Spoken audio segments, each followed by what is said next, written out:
Je te montre la préparation d'un brie truffé. Tu verras, c'est une recette très simple à préparer et ça fera son petit effet sur la table. J'utilise de la mascarpone, environ 200 grammes.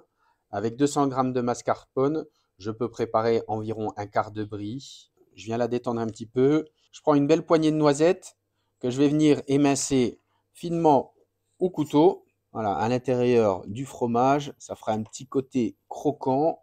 Le petit goût de noisette est toujours très bon. Ici, je vais utiliser de la brisure de truffe. Après, si vous arrivez à trouver de la truffe fraîche, c'est encore mieux. Je mets l'équivalent de 2 belles cuillères à soupe.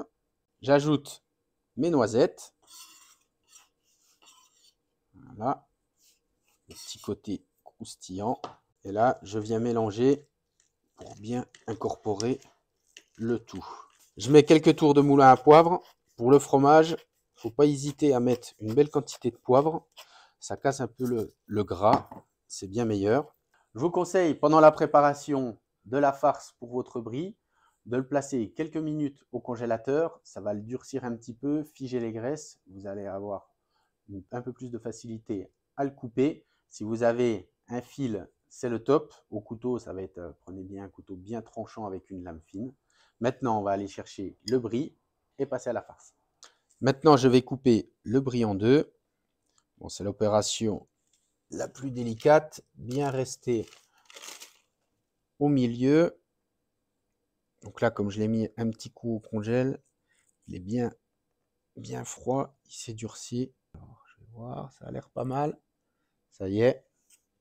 J'ai mes deux morceaux. Maintenant, je vais venir étaler ma farce mascarpone, truffe et noisette. Alors, vous pouvez directement étaler à la cuillère.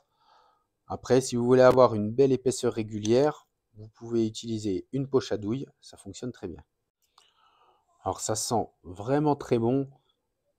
Les truffes, ça parfume beaucoup. En plus, là, dans la mascarpone, ça va encore mieux se diffuser parce que dans les matières grasses, souvent les parfums, ils viennent bien se fixer à l'intérieur. Allez, les deux morceaux sont prêts.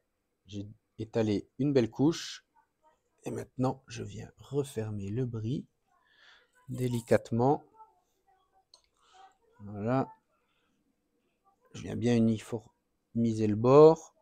Il manque un peu là. On va le fermer, l'emballer. Donc là, je vais prendre un papier sulfu et le garder au moins 24 heures au frigo avant de servir.